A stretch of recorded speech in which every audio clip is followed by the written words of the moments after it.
I am Madison Timmons. I'm Chris Soucy. And we're paranormal specialists who live in the most haunted city on earth, Savannah, Georgia. Every day is Halloween in our line of work, so join us as we spin true tales of haunts, murders, and disturbing Savannah history.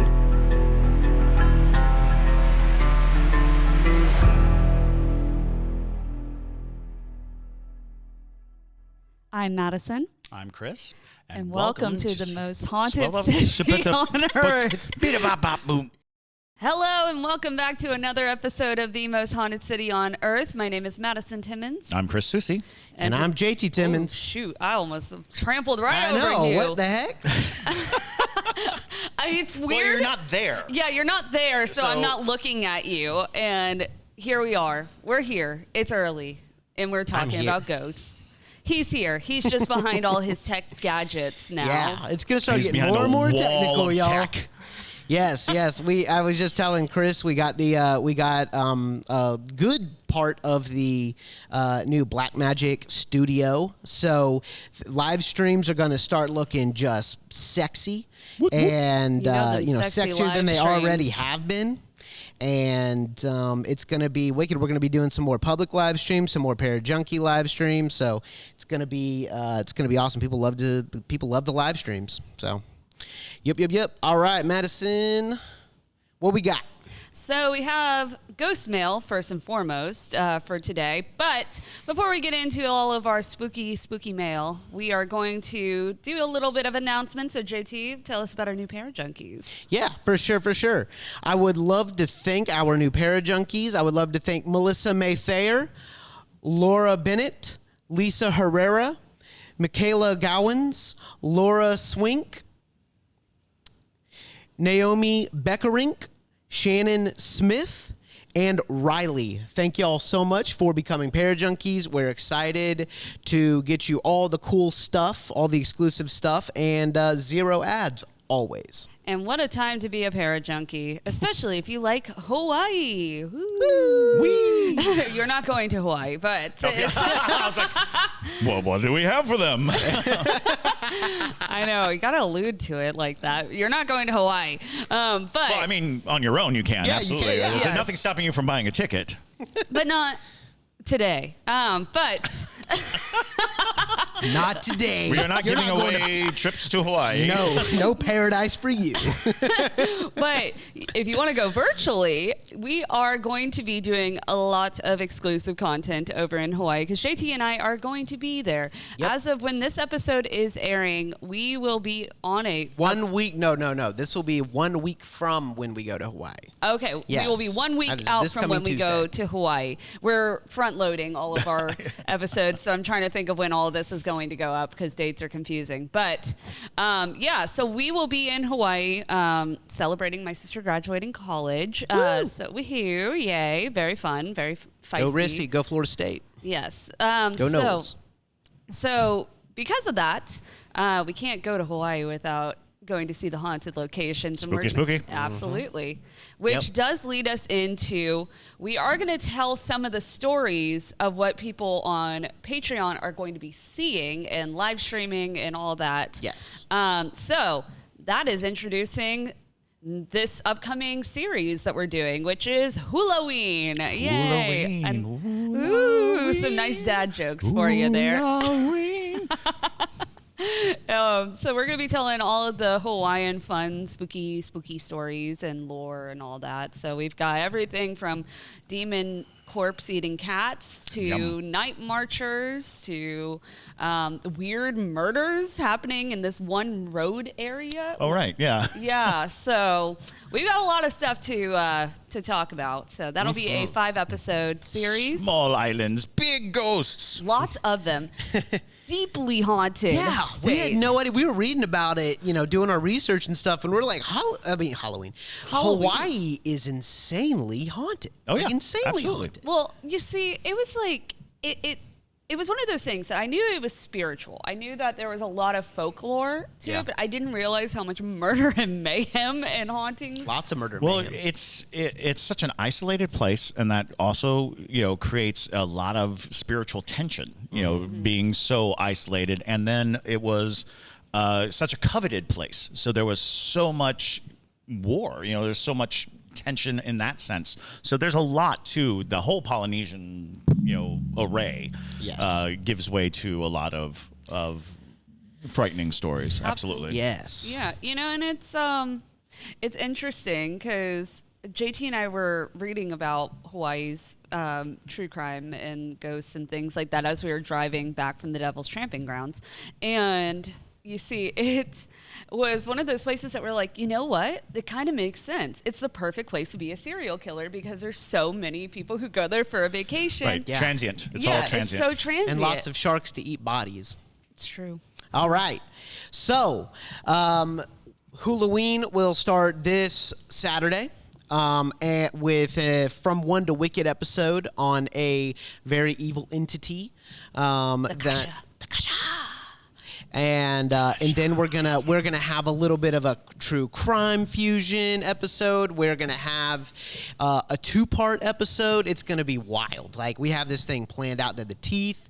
So become a parajunkie if you want to actually see us there showing you the things we talk about. Hopefully that's we don't basically die. the idea.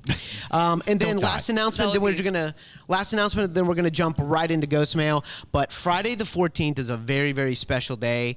Friday, July 14th is a very, very special day for this podcast because we will be having a special guest on the show. Her name is Robin, and the Rainbow Connection, which is basically like Make-A-Wish, reached out to us and said she's a big fan of the show. She and her sister, and she's taking a very special vacation here to Savannah to see the most haunted city on earth, and we're actually going to have her on the show, and we're going to talk to her about some things. So her name is Robin, and it's really, really, it's going to be such a cool episode. I'm very, very excited for that, and so we're doing a special filming of that Friday the 14th, and then that will be up for Tuesday. Very yeah, nice. for the public. Yes. Yes. I should have the Black Magic Studio set up fully by then, so I believe we can just press a button and start live streaming. So I'll most likely be able to live stream, but we'll let you know. But that's going to be awesome. So you want to do some ghost mail? Absolutely. Dope lettuce. Oh. Oh, Don Nielsen commented and said, "Hey guys." Hey. Hello. We're so weird. That's why they listen, right? I know. Yeah, we're strange. All right, jumping right into the ghost mail with actually somebody that has taught JT filmmaking and is a friend of Chris's, Bear Brown. Bear! What? Yeah. Love Bear. Bear sent in some ghost mail? He did. Yes, Bear. Yes, oh my gosh. So Bear was a cinematography professor at SCAD, and he was on my board for when I was graduating with my master's at Savannah College of Art Design, and he helped me pass with flying colors. So, he taught me a lot. He's a really, really great dude. Really great dude. Everyone loved him. And we worked on several projects together. He's a good friend of mine, and Bear is awesome. And funnily enough, he kind of looks like a little bear. Oh, just a little bear. All right. So let's do it. I'm excited to hear this ghost mail. All right. Hola, Madison and my brother from another mother, Chris. JT, not to leave you out, keep up the nonstop productions, both live and digital. Who knows, I might join y'all. Haven't lost the Southern vernacular on one of your excursions. I was wondering if you come across of people who are protected by spirits. For lack of a better term, there is an urban legend of an old woman about to be attacked by a gang, but when they saw a giant figure standing behind her, or even the story from the Bible where Elisha? Is that a Bible figure? I did not know that. No, I didn't know that either. Elisha. Elisha. Yeah. I'm going to have to look that up. Is surrounded by an army of angels. I myself have been in a few situations, including facing soldiers with assault rifles aimed at me and attempting kidnapping, where I have felt as if there was a protection. Bear. Interesting question. Whoa. So, Okay. absolutely. I think he might have been Elijah. Elijah?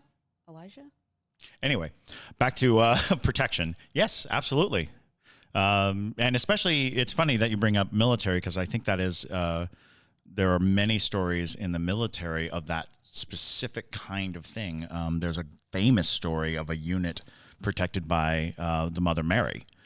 While I think this was in World War II, there's a unit that was basically being pressed upon by the enemy, and as the enemy came in, this very large image of the Mother Mary came shining through the clouds. Ooh. And I think it was the German officers were like, maybe not. maybe we should turn back. But I've heard countless encounters where people state that they were so scared, and then almost like a light switch, they had this sudden sense of comfort and safety because, in their own words, they felt protected. They felt there was something there guarding them, protecting them, overlooking them. And I think that's where the idea of guardian angels comes from, is encounters with some force or something that is beyond your reckoning, that seems to be caring for you, seems to be taking care of you. And I think if you go back through a lot of these stories, sometimes it'll be family members. Sometimes it'll just be an unknown entity. And sometimes people just straight up say, my guardian angel, came and saved me. Yeah, I completely agree. I mean, in different facets, there's different types of protective entities and things like that. I mean, even if you're looking back into old mythology and whatnot, the concept of war deities that are protecting. Favored by the gods. Exactly. It's things like that. They're being protected by gods or deities. And then there's so many stories of people getting into even just like horrific car accidents and coming out without a scratch on them. And they say, I can't remember what story or where it came from, but I remember this story of somebody who was in one of those just like horrible car accidents, shouldn't have been able to make it out alive. And they said they felt like somebody put their body over them. Oh. And almost was shielding them from all the rubble and, piercing glass and metal and things like that. And they came out of the car wreck with like basically minimal scratches and things of that nature. You hear so many stories of these, and I think a lot of them, the most common would be your spirit team, if you will, your guardian spirits, your entities that are there to keep you around, basically, to continue fulfilling what you're supposed to be doing in this plane. Yeah, something that was, when I was growing up, I lived in Italy, and we went to this chapel shrine on top of a mountain, and we're going up the stairs because there were two paths you could take. You can go up the stairs to it, or you could crawl on your knees up like this jagged rock path. Oh, no. And we'd go by, and there are people crying, their knees bleeding, coming up this path. And we're like, oh, okay. A little kid going, what? And we get to the top, and they tell us the story. And the story was that a man, a thief, was being chased by the authorities, and he ran up to this cliff. And as he got to the edge, he fell off the cliff. And as he was falling, he prayed to Mother Mary and said, please, please, please, if you save me, I will crawl up this mountain on my knees. And he landed without a scratch. And he served his time, became as holy as he could, and fulfilled his promise. He went up the hill on his knees. Now, what was fascinating about this was the exchange was miracle first, payment later. Because in so many cases, people are like bartering with the gods. They're like, I'm going to, I'll do these things if you give me this. I'll do these things if you give me this. Well, according to these people, they're saying that everyone who is coming up on their knees received whatever they had prayed for. They were not doing this in hopes of getting it. They were doing this in thanks, in appreciation for getting it. And that always stuck with me because we are so accustomed to seeing people flagellate themselves for the goal, for the hope of something. But these people were doing it out of gratitude, out of thanks. And it was interesting because that was one of those things where it's like faith does have this amazing leverage in your life. And if you're truly thankful and if you're truly, grateful for the gifts that you get, you need a show, because that solidifies faith. That's what ritual is. And we talk about that a lot, is you want to solidify that your faith is that strong. Fascinating. You are a walking parable. A walking parable. I'm sure that's the first one. Yeah. I haven't heard that one yet. But seriously, an interesting question. And, definitely so many different stories of protective spirits that you can get into. But thank you for sending that in. And it might be worthwhile, let's put a pin in it, guardian angel stories. Right. That would be a good episode. That would be cool. A whole episode on that, because there are, I keep thinking, I've heard the car wreck stories of people who just shouldn't have lived. And they just have that certainty that there was some guardian spirit that protected them and saved them. And then we can talk about guardian demons, which is a fun story. That's also a very sounds fun. Great. JT's like, guardian demons. So can a guardian angel kill the person or thing that is trying to That's hurt the guardian demon story. Oh, okay. Okay. So if an angel does the killing, they become a demon, or No. Now I'm one of the curious. most interesting things that I ever encountered as far as that line of belief was that angels were assigned their duties at the beginning of time, at the beginning of everything. They knew their path forever. But a faction of angels turned and became demons, but their responsibilities didn't change. They were still assigned to guardian certain people. So some people, instead of having guardian angels, have guardian demons.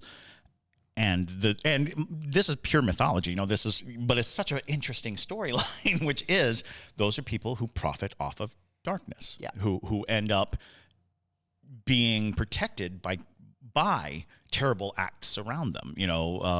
People who make incredible inheritances by family members dying in odd and strange ways, things like that, because the demon is trying to protect serve the interest of the individual, and has at their beck and call devious, dark, and insidious things. So it's an interesting thing to look at, but not necessarily a nice thing to happen. Sure. You don't want them necessarily. No, not necessarily. But I kind of still want interesting. All right. Oh, you're a lot. Anyways, so our next one comes from Emily. Ghostmail, ponderances, and so much more. Hello, you wonderful three. My name is Emily Carswell. I am a huge fan of Most Haunted City / Savannah Underground podcast. I have been binging it for months now since the beginning. I have learned so much from this podcast, and I thoroughly enjoy it. Thanks, Em. Thank you so much. Yeah. There are so many spooky stories I could tell from my life. I have a partner that does not believe in the paranormal so far in his life, claiming he has never had any experiences that can't be explained by normal occurrence. Ooh. This has not been the case in my life. I feel you on that one. I grew up with a stepdad that was a wool in sheep's clothing in a sense. I won't delve into that, but will say he was a horrible, abusive man that worked most times as a pastor of numerous churches throughout my life. He would let us watch horror movies growing up, claiming, especially the ones about demons, that they gave us the knowledge we needed for our lives. Throughout my journey and surviving the unimaginable abuse we did, I seem to have lost my faith in God. This has really troubled me in certain areas because I used to love consuming any, and I mean all, spooky content. Things with demons really bothers me now. And I think it's because, as you guys have mentioned before, having a higher power to believe in, i.e. the people who call out to God during sleep paralysis, which I have done and experienced in my past, and consuming any content like this unnerves me and makes me feel on edge, like something is just around the corner. Not in a paranoid way, but I get that sicky, creepy feeling all over my body. I am very susceptible to spirits and energies. So sometimes this really bothers me. Any tips? For example, watching Zach Bagans' Haunted Artifacts show has really creeped me out.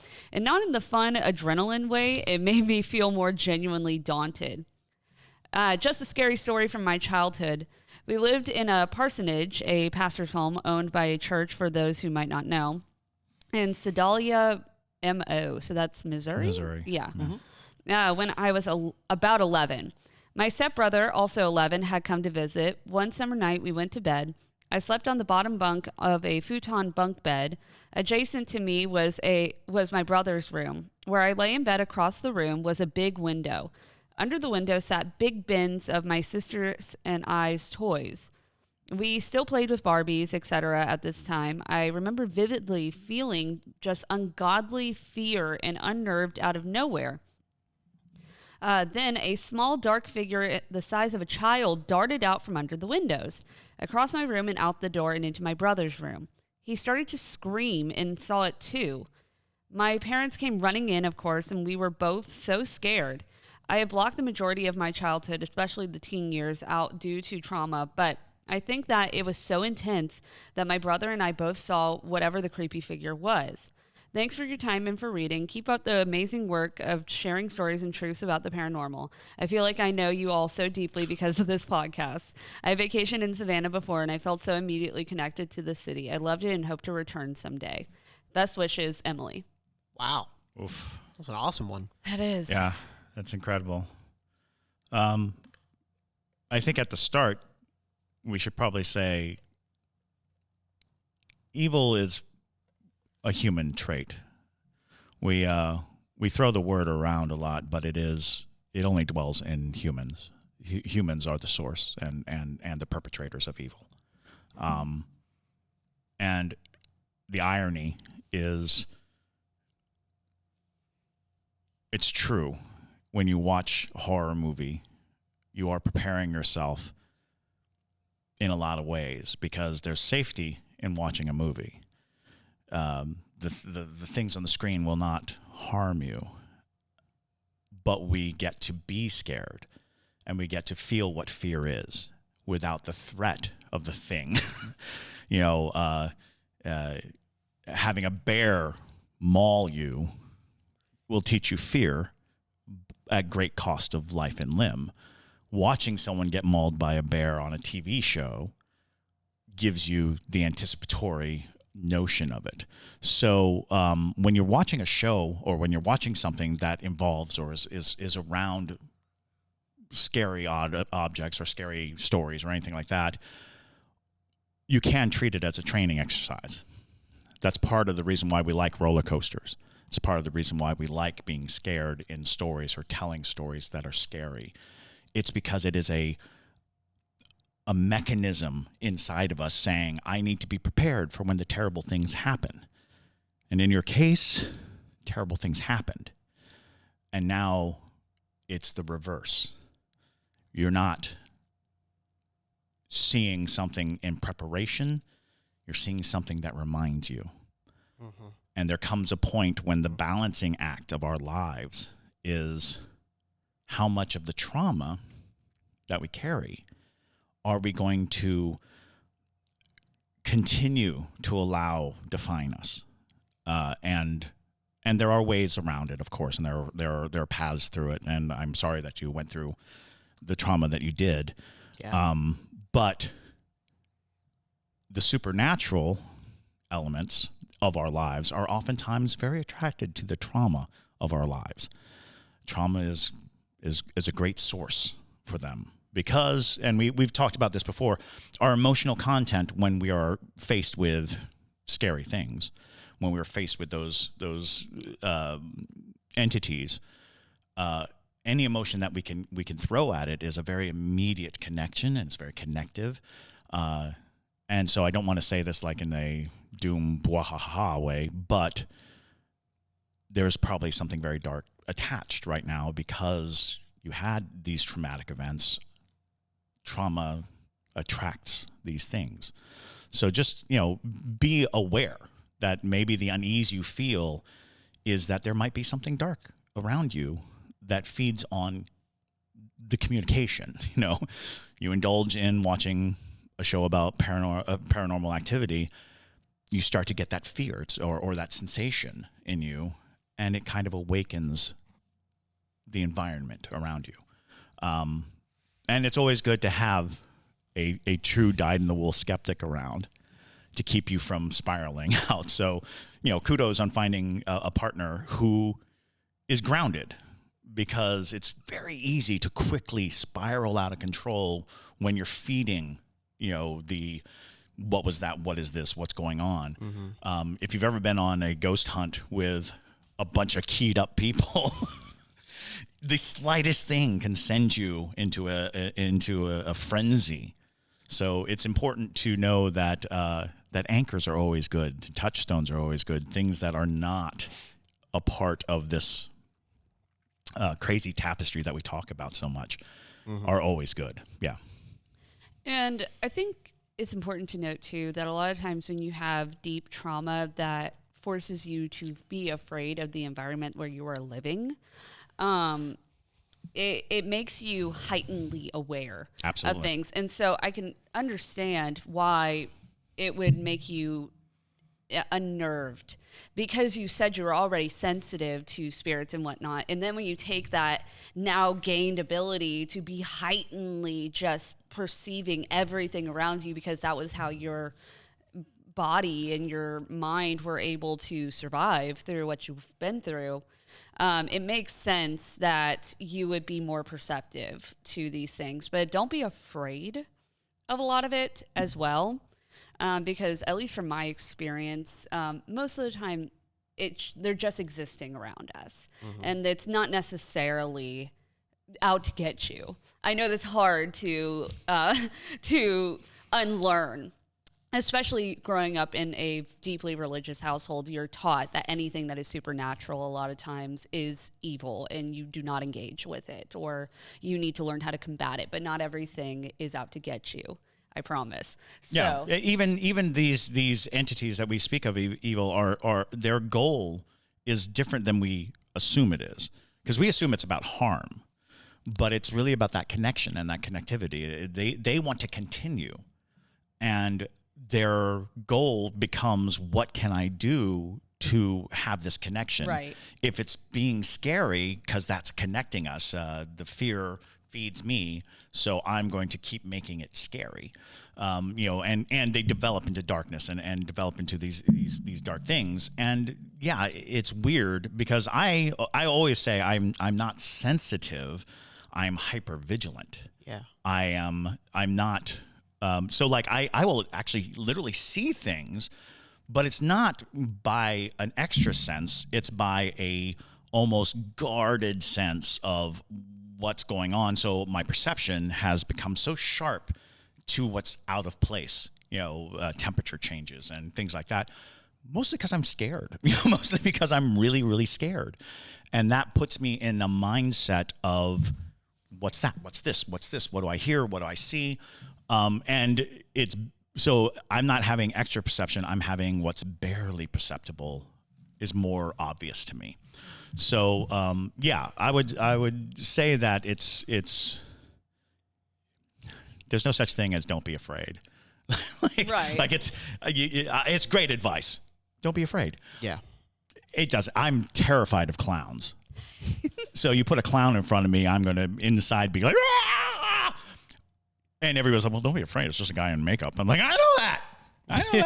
I'm perfectly aware that it's a man in makeup.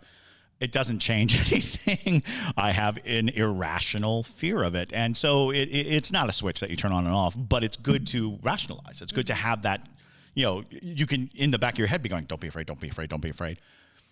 It doesn't keep you from being afraid, but it helps navigate what scares you, and maybe take a closer examination of what it is that really scares you. Like I have a repressed. I literally had to go to a therapist and have a repressed memory of a clown brought out, because I never knew exactly why I was afraid of a clown, but when I learned, I was like, oh, that makes a lot more sense of why I'm so irrationally afraid of clowns, because clowns are scary.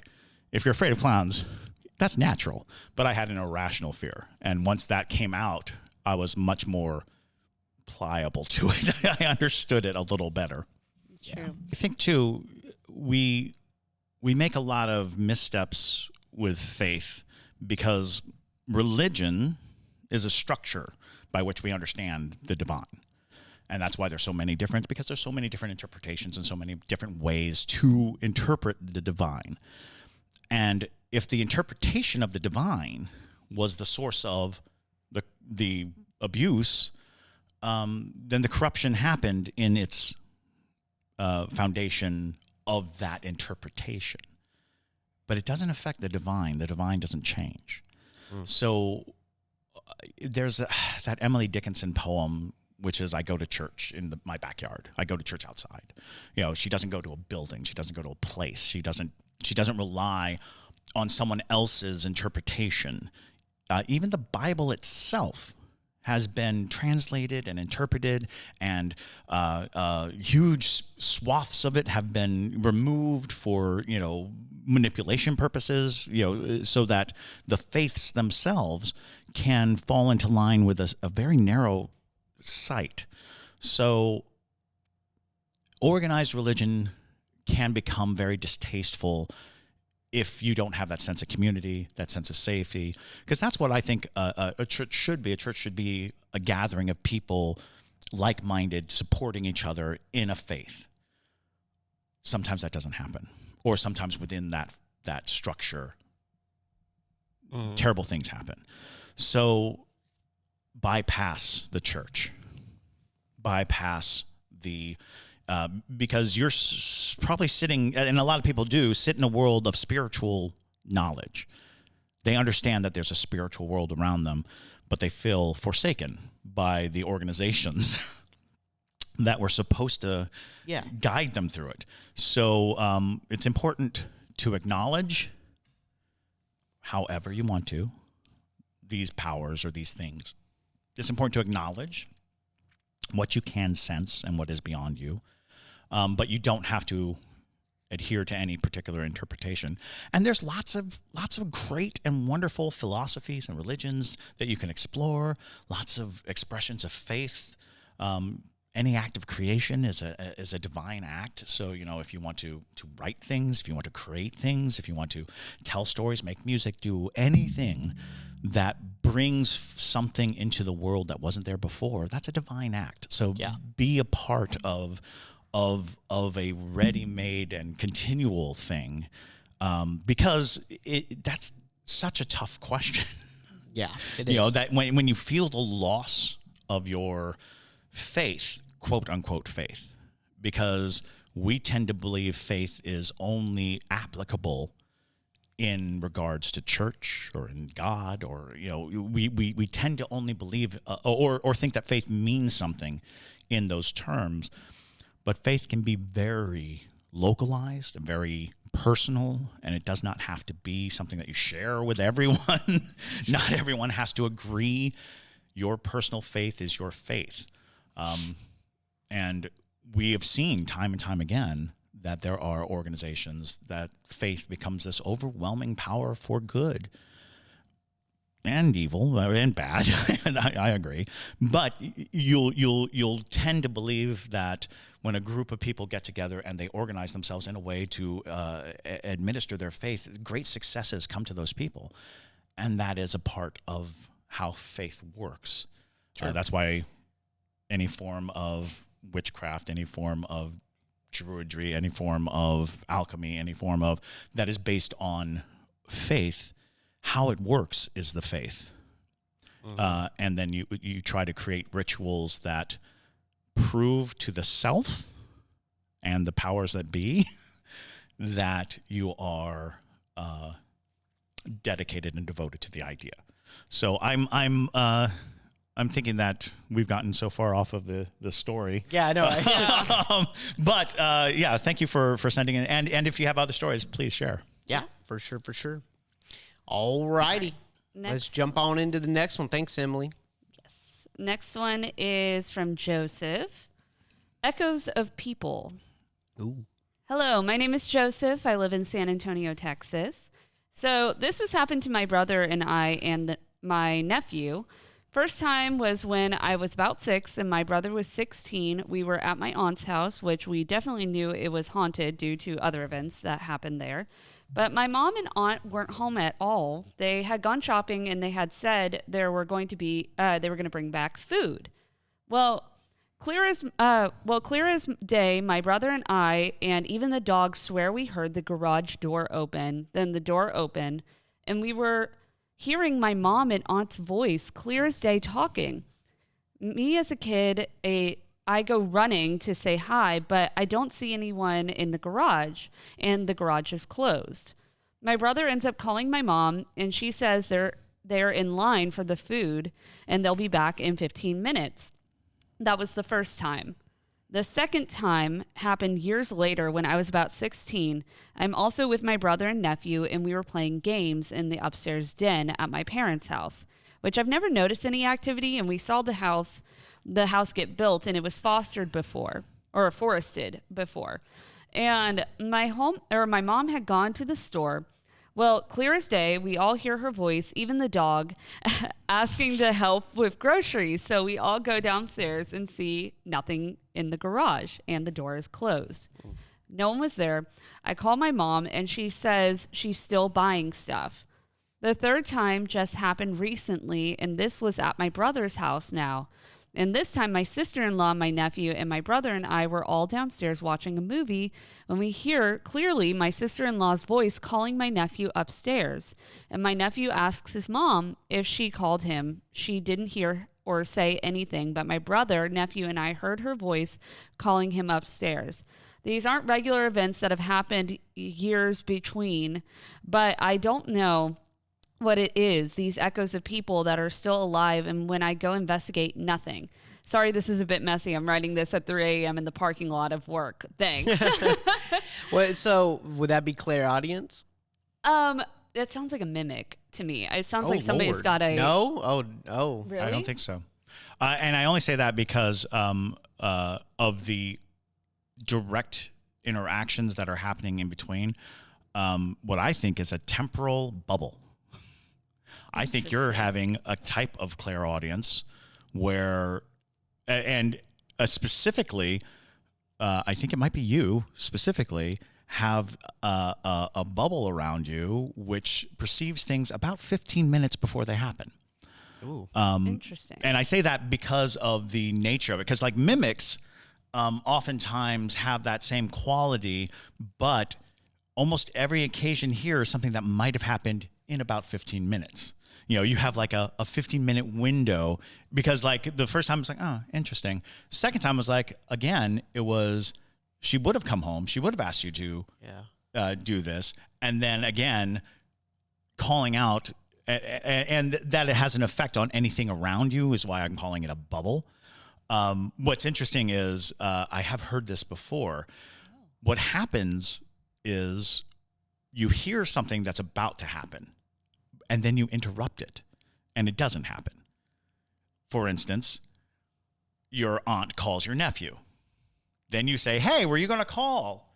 Or did you just say something? And she says, no, you've interrupted the because the communication is now set up. Now she doesn't have to call to the nephew. Like Final Destination Light, almost. Almost. Yeah. Yeah. You know, you've interrupted the activity. You know, your mom's coming to ask you with the groceries. You call her, and she's like, I'll be home soon.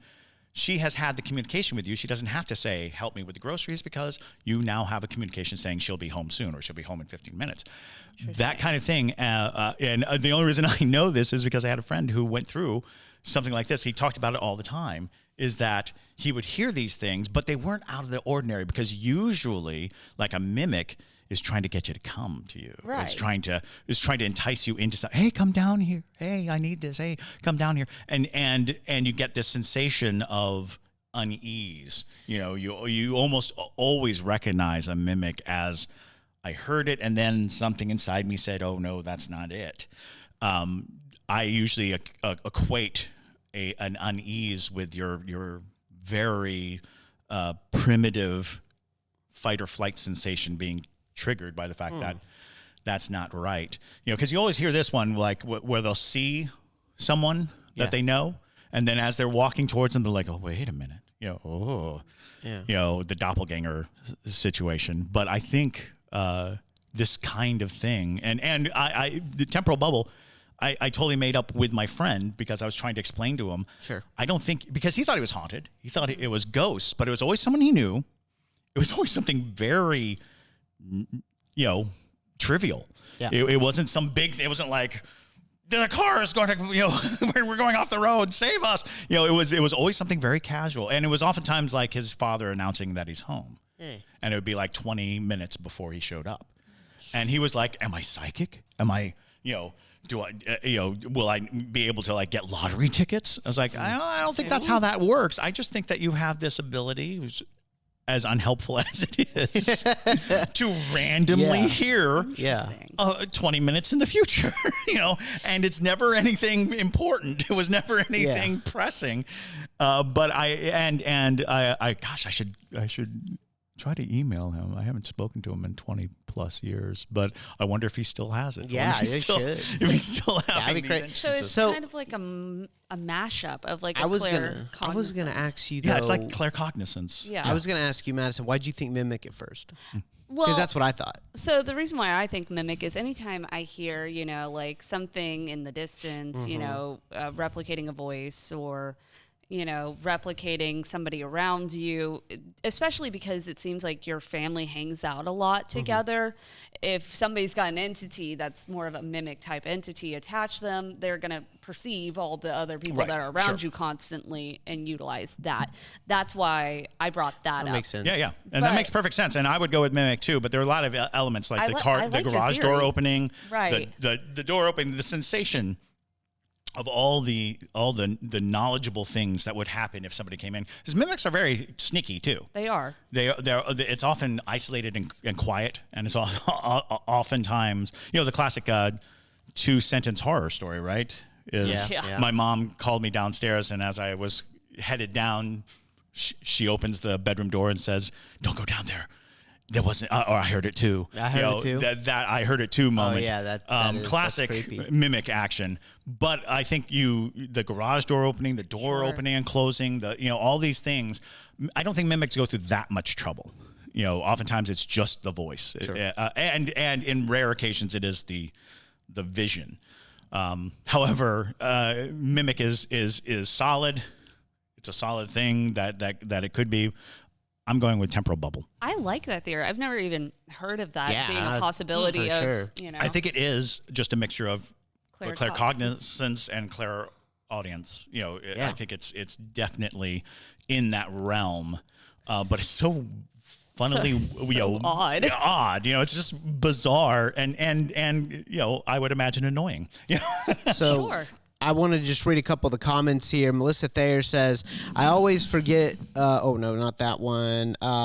She said, that happens to me all the time with my daughter. Yeah.